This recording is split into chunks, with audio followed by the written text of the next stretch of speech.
حضرت ام سلیم حضرت انس بن مالک کی والدہ، ان کے شوہر موجود نہیں تھے، انتقال کر گئے تو حضرت ابو طلحہ انصاری کہتے ہیں کہ میں نکاح کرنا چاہتا تھا۔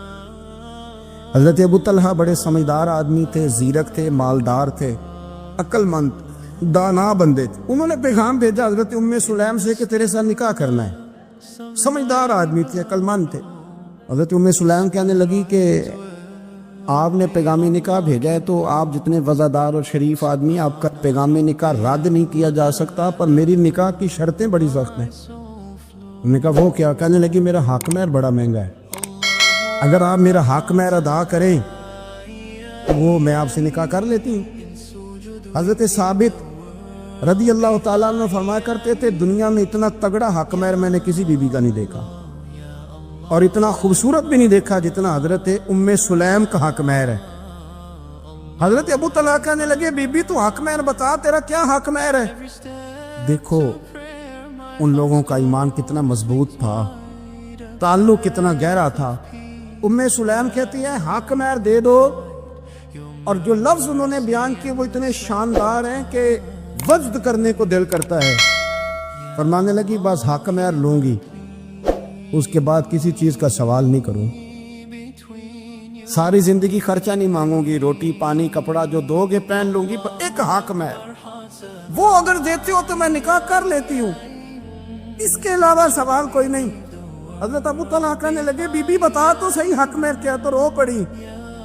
کہنے لگی تو غیر مسلم ہے، میرے نبی کا کلمہ پڑھ جا، یہی میرا حق مہر بن جائے، تو حضور کا غلام ہو جا، میں ساری زندگی روٹی نہیں مانگتی، میں کسی شے کا سوال نہیں کرتی، میں غریبی میں جیوں گی، میں تھوڑے پہ گزارا کروں گی، پر میرے رسول کا کلمہ پڑھ جا، یہ میرا حق مہر بن جائے گا۔ آپ یارو اس درد کو سمجھو نا، تو کلمہ پڑھ جا۔ حضرت ابو طلحہ کہنے لگے میں بھی دین کے بڑا قریب تھا، لیکن تیرا سچا اور سچا جذبہ بتاتا ہے کہ دین سچا ہے۔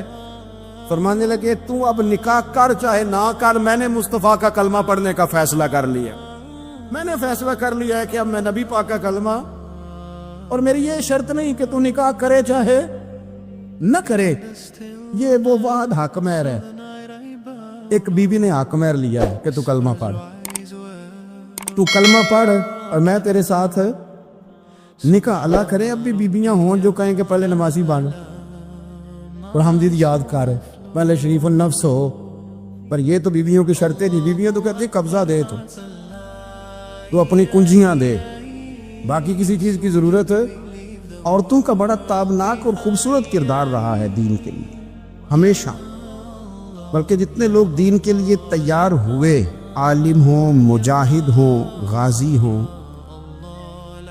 استاد ہوں، حافظ ہوں، ان سب کو تیار کرنے والی مائیں ہیں،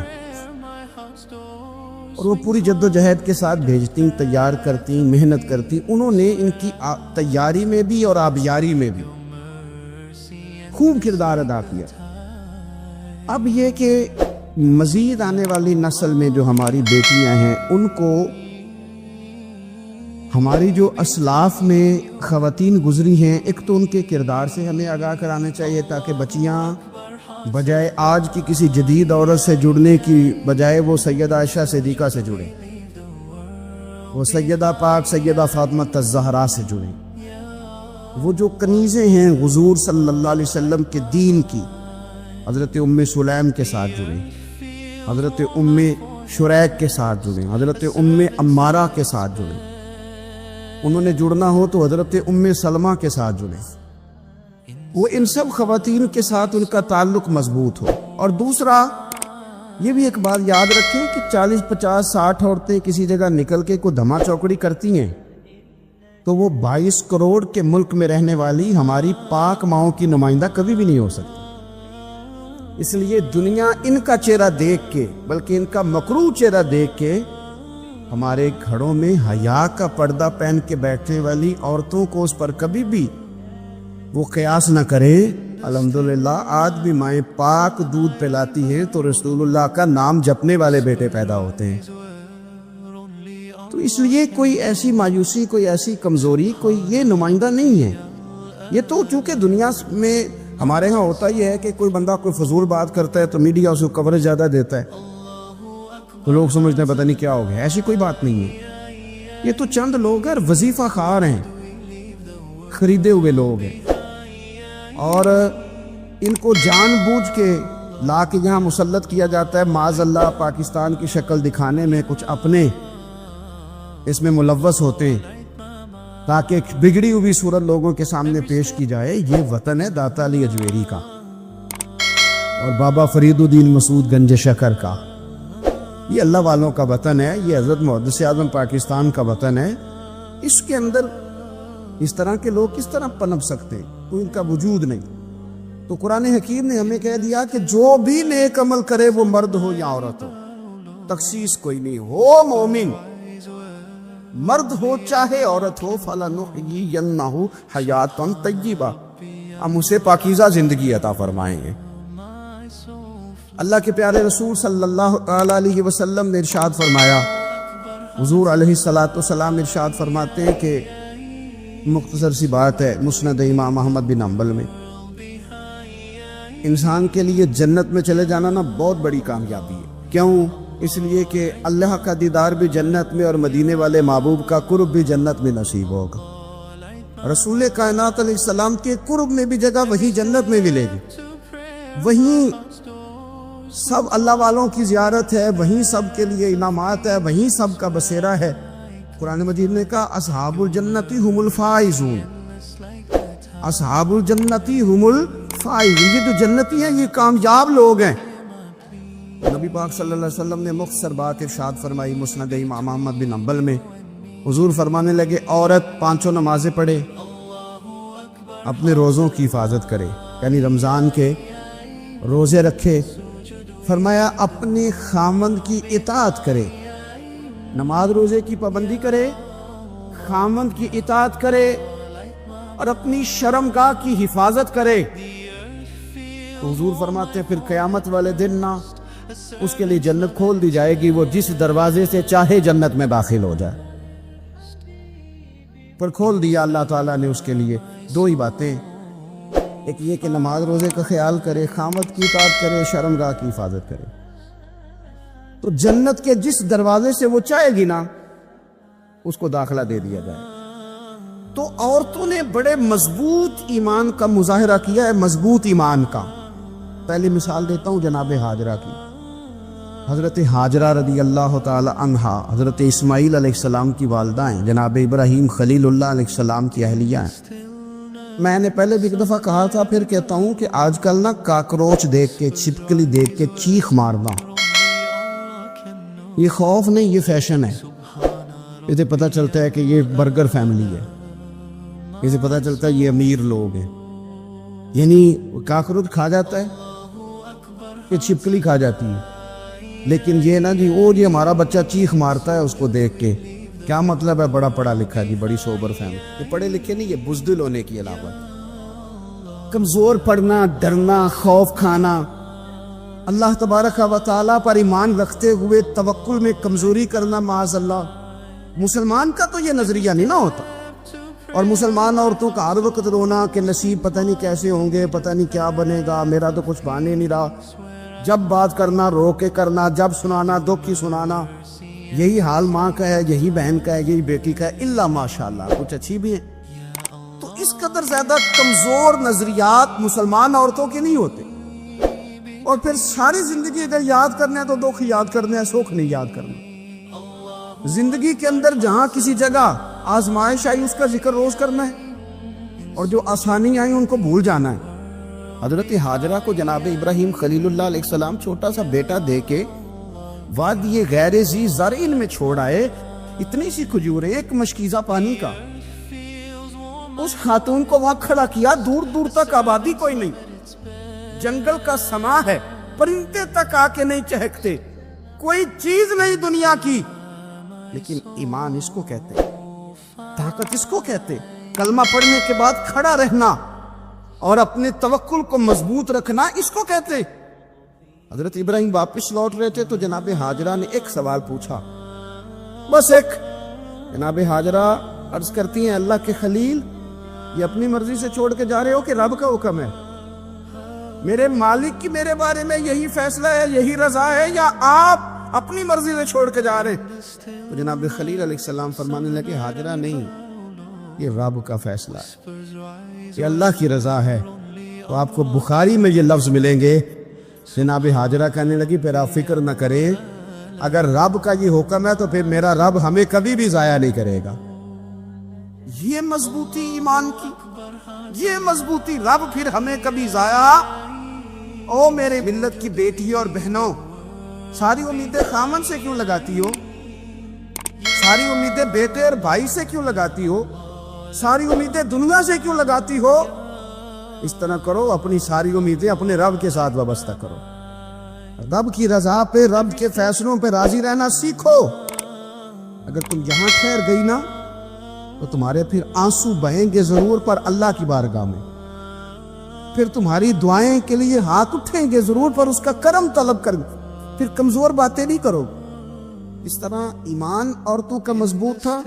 اسی طرح ہماری جو اسلاف میں خواتین گزری ہیں صحابیات، ان کا نا تبلیغ کا جذبہ بھی بڑا مضبوط تھا، بڑا مضبوط تبلیغ کا جذبہ. حضرت ام شریک رضی اللہ تعالی عنہا قبیلہ بنو عامر سے تعلق رکھتی تھی پر مکے میں آئی ہوئی تھی.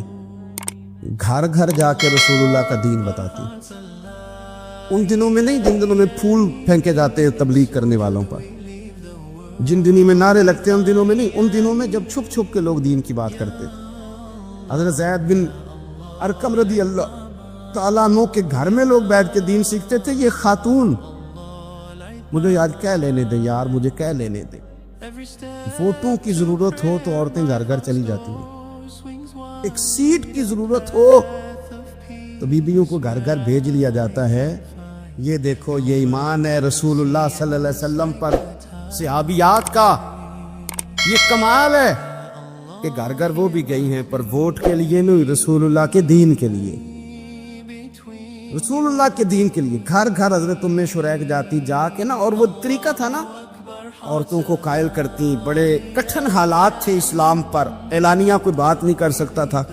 حضرت ام شریک کہتی ہے میں عورتوں کو بلاتی، کہتی میری بات سنو. جب وہ قریب آتی تو میں نے نبی پاک کا دین بتاتی، سائیڈ پہ کر کے کونے میں نہ تھوڑا تھوڑا. او یار آپ ذرا اس کا لطف تو لے، اس کا ذائقہ تو دیکھے. حضرت ام شریک کہتی ہے میں گھر گھر جاتی بتاتی تو کافروں کو پتہ چل گیا کہ یہ تبلیغ کرتی ہے. انہوں نے مجھے بلایا، کہنے لگے تیرے برادری اور قبیلے کا مسئلہ نہ ہوتا تو ہم تجھے قتل کر دیتے. اب ہم تجھے واپس بھیجتے ہیں. چند مردوں کو میرے ساتھ کیا، مجھے گھوڑے اور اونٹ کی ننگی پشت پر باندھ لیا. ننگی پشت پر لمبا سفر کرنا مشکل ہوتا ہے، پسینہ آئے، بڑی تکلیف ہوتی ہے گھوڑے پر بیٹھ. اب وہ کوئی کجاوا نہیں، کوئی چیز نہیں، اسی طرح باندھ کے لے گئے. اور فرماتی ہیں کہ 3 دن اور 3 راتوں کا وہ سفر تھا. رستے میں وہ خود چھاؤں میں بیٹھتے اور مجھے باندھ کے دھوپ میں ڈال دیتے.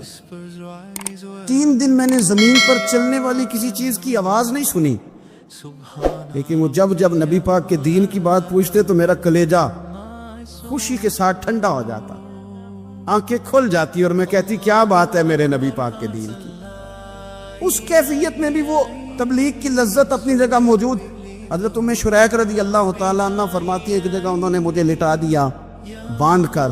پیاس بڑی شدید تھی، پانی پینے کو دیتے نہیں تھے، روٹی کھانے. ایک عورت کی بات کر رہا ہوں، یہ خاتون کی بات کر رہا ہوں. آج کل تو ہمارے بچے شام کو سالن ٹھیک نہ پکا ہو تو موبائل توڑ دیتے ہیں. یہ قوم نہیں میدانوں میں جا سکتی، جہاد نہیں کر سکتی. خاتون کہتی ہے کہ شدید پیاس تھی اور مجھے باندھ کے لٹایا ہوا تھا. مجھے جب تکلیف بڑھ گئی تو اچانک میں نے دیکھا پانی کا ایک ڈول برآمد ہوا ہے.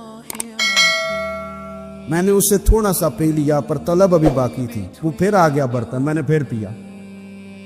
طلب ابھی باقی تھی، پھر برتن آ گیا. امام ابو نعیم نے اس کو لکھا ہے حلیۃ الاولیاء میں. فرماتے ہیں تیسری دفعہ وہ پھر بھرا ہوا ڈول پورے کا پورا آ گیا. اب میں نے پیا بھی، اپنے کپڑوں پہ بھی چھڑکا. جب وہ سارے بیدار ہوئے تو مجھے آگے کہنے لگے کہ تو نے ہمارا پانی استعمال کیا. فرماتی ہے پر انہوں نے اپنے برتن دیکھے، مشکیزیں دیکھے تو بھرے ہوئے تھے. میرے قریب آ کے کہنے لگے یہ پانی کہاں سے آیا؟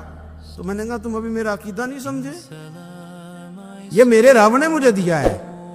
میرے رب نے مجھے دیا. فرماتی مجھے باندھ کے لے جا رہے تھے، پر جب میری بات سنی نا تو بول کے کہنے لگے ہمیں سمجھ آ گئی ہے تیرا دین ہمارے دین سے بہتر ہے، تیرا عقیدہ ہمارے عقیدے سے بہتر ہے. اور ایک روایت میں یوں بھی ہے کہ وہ باندھ کے لے جا رہے تھے، پر یہ کمال دیکھا تو کلمہ پڑھ کے مدینے والے کے غلام بن گئے.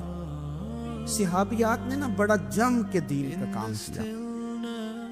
عقیدہ، پھر تبلیغ، پھر میدان جہاد. عورتیں جہاد میں جایا کرتی تھی، وہ زخمیوں کو پانی پلاتی تھی، مرہم پٹی کرتی تھی. پہلے اپنے جسم کے ساتھ بڑی بڑی پٹیاں لپیٹ کے لے جاتی، جہاں کسی زخمی کو ضرورت ہوتی وہ پٹیاں کرتی.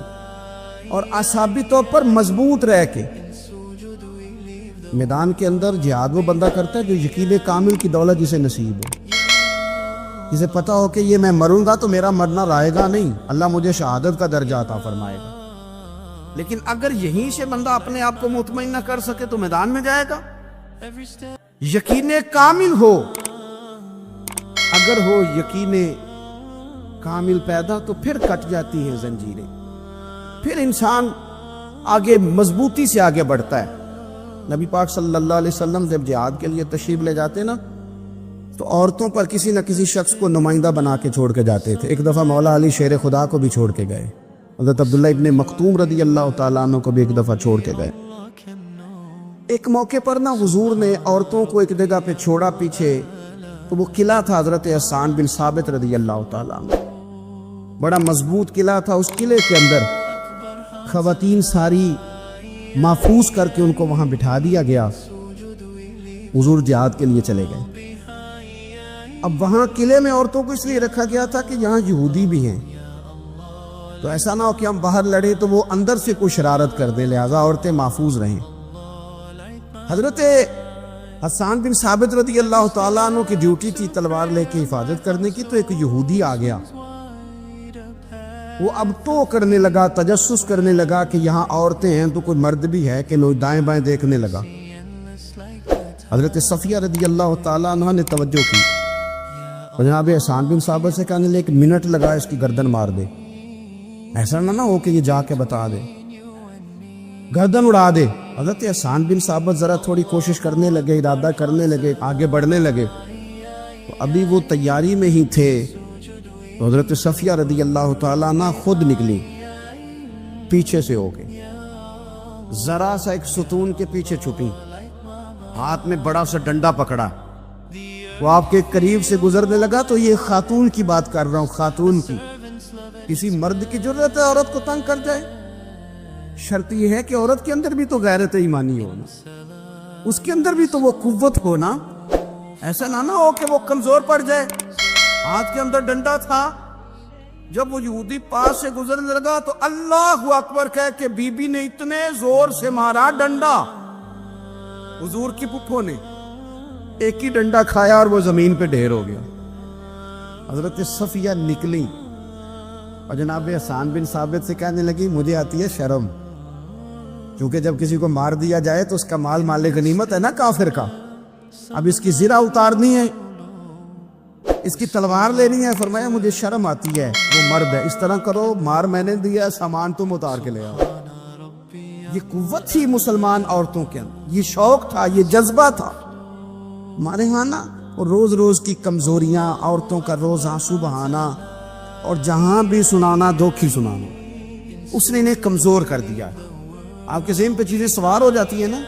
تو یہ جو مرد زیادہ رہتے ہیں نا عورتوں کے ساتھ، زیادہ وقت گزارتے، زیادہ داستانیں سنتے، ان میں وہ ساری چیزیں پیدا ہو جاتی ہیں. آپ نے ناراض نہیں ہونا، میں دعوے سے کہتا ہوں کہ جو جوان اپنی اماں کے اور ابا کے شکوے کرنے لگ جاتا ہے نا، اس نے 1.5 گھنٹہ باتیں سنی ہیں. بی بی ایسے مفت میں نہیں شکوے کر رہا، اس نے ہلکا ہلکا کہیں جی بھی کیا ہے. تو تب یہ ساری کہانیوں نے جنم لیا. آپ جس کی صحبت میں بیٹھیں گے اس کا کچھ نہ کچھ اثر ہے. بلکہ عارف رومی تو کہتے ہیں کہ شیر کے بچے کو بکریوں میں چھوڑ دو، بکری بن جائے گا. شیر کے بچے کو بکریوں میں چھوڑو، وہ بکری ہے. اس لیے کہ شیروں کی صحبت بندے کو شیر بناتی ہے.